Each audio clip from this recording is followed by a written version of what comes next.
Welcome to the second video on the law of sines.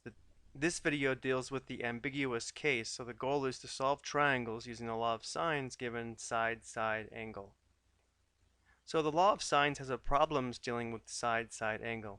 If you are given two sides and one angle, the law of sines could provide 0, 1, or 2 solutions. A couple things we need to remember before we start is the sum of the interior angles of a triangle is 180 degrees. The sine function will only return values in the closed interval from -1 to 1. And lastly, if sine theta is between 0 and 1, theta can lie in the first quadrant as an acute angle and also in the second quadrant as an obtuse angle. Let's take a look at the conditions that must be present to have two solutions. In this sketch, if the length of side B is given and the length of side A is given, as well as the measure of angle A, we'd have side-side angle. So that's the first condition to have two possible solutions, side-side angle. Second, the given angle A must be acute. Third, this side A must be less than side B. And fourth, side A is longer than the altitude. This side A must be greater than this length here. Remember, you can think of this as the height of the triangle. So this length A must be greater than this height here. If all these statements are true, then angle B, this one here, could be acute, as we see here in the dashed triangle, and it could also be obtuse, as we see here in the solid triangle.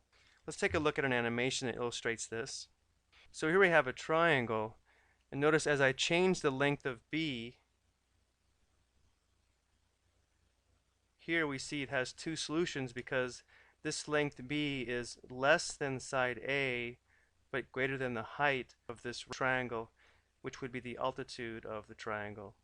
So if the length of B is between the height of the triangle but less than this other known side, we can have two solutions.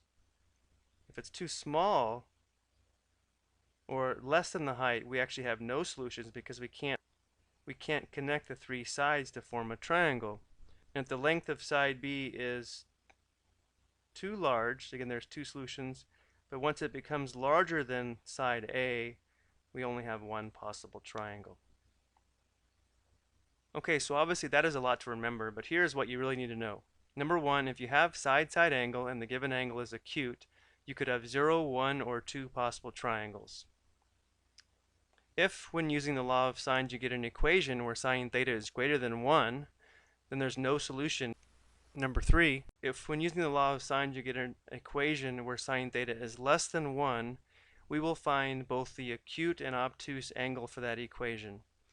And then we'll just use those two angles to check to see if we can form a triangle with both angles. And the way we do this is, remember, the sum of the interior angles can't be greater than 180 degrees. So if the obtuse angle is possible, we will have two solutions. If the obtuse angle is not possible, then we'll only use the acute angle and have one solution. Let's go ahead and give it a try. Notice we have side-side angle. Let's go ahead and record the given information.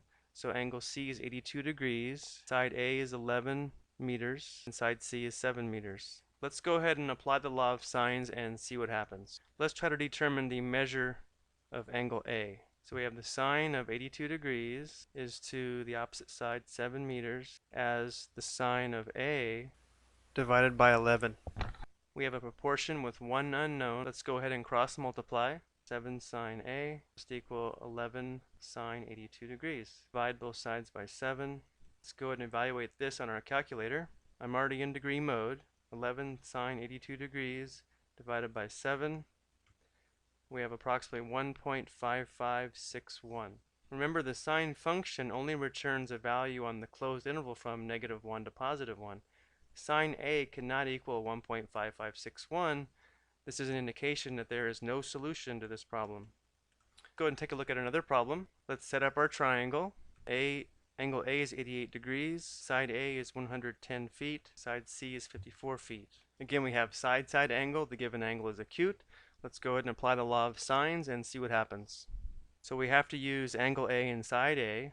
Sine of 88 degrees over 110 must equal Let's try to find angle C. So we have the sine of C divided by 54. Cross multiply, solve for sine C.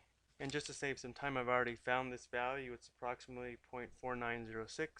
Let's go ahead and find one possible value for C. We'll find the value of inverse sine 0.4906.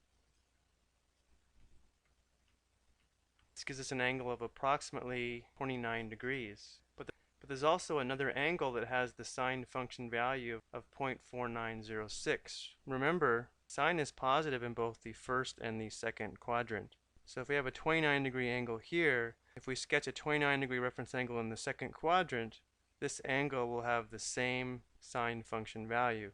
This would be 180 minus 29 degrees, or 151 degrees. The question becomes, is it possible for angle C to also be 151 degrees? It's actually not, because remember, we already know that angle A is 88 degrees. Well, 88 degrees plus 151 degrees is obviously larger than 180 degrees, which is the sum of the interior angles of any triangle. So even though this returns the same sine function value, it's not a possible angle for this triangle. So we will only have one solution to this problem. Let's go ahead and label angle C as 29 degrees. We can find the remaining angle because we know the sum must be 180 degrees. So 180 minus 29 minus 88 will give us 63 degrees for angle B. Now to find the length of side B, we are going to have to use the law of sines again. So to get started, let's use angle A and side A. Sine of 88 degrees divided by 110 must equal the sine of 63 degrees divided by B. Cross multiply, divide by sine 88, so we have B is approximately 98 feet. So we had one that had no solution. Here's one that has one solution. Let's take a look at the third possibility. So angle B is 40 degrees, length of B is 22 centimeters, and the length of A is 30 centimeters. Using the law of sines, let's try to determine the measure of angle A. So we'll have the sine of B, or the sine of 40 degrees, divided by 22 must equal the sine of A divided by 30. Cross multiply, divide by 22. And again, to save time, I've already found this value to be approximately 0.8765. So A is approximately equal to inverse sine 0.8765. Let's go to our calculator.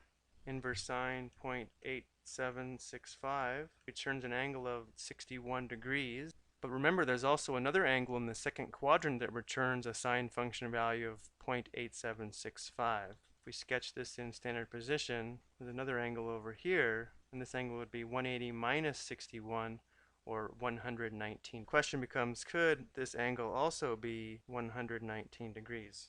And now it can, because if this is 119 degrees, and the other angle that's known is 40, that only sums to 159 degrees, which is less than 180 degrees. So it is possible in this problem to have two different triangles. So what's happening is this side B could be here, or it could also be angled in this direction, making this angle A 119 degrees.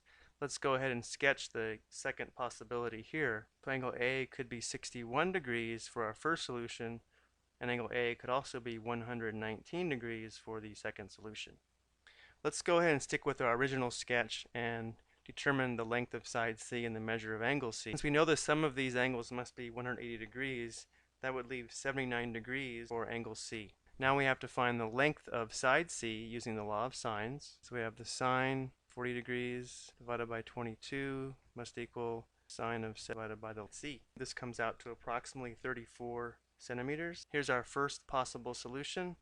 Now let's go ahead and finish off the second possible. Again, if this is 119 degrees and this is 40 degrees, that leaves 21 degrees for angle C. And now we need to find the length of side C, finish off our second. So the setup will be similar. We'll have the sine of 40 degrees divided by 22 must equal now the sine of 21 degrees divided by C. Cross multiply, divide by sine 40. Second solution, approximately 12 centimeters. And again, the key to finding this second solution is your given side-side angle where the given angle is acute. When you go to find that second angle, make sure you find that angle that is acute as well as obtuse that has the given sine function value. Once you find this obtuse angle, see if the sum of the angles is more than 180 degrees. If it's not, you do have your second. So you have to set up and solve two different triangles, one with the acute angle and one with the obtuse. I hope you found this video helpful. Thank you for watching.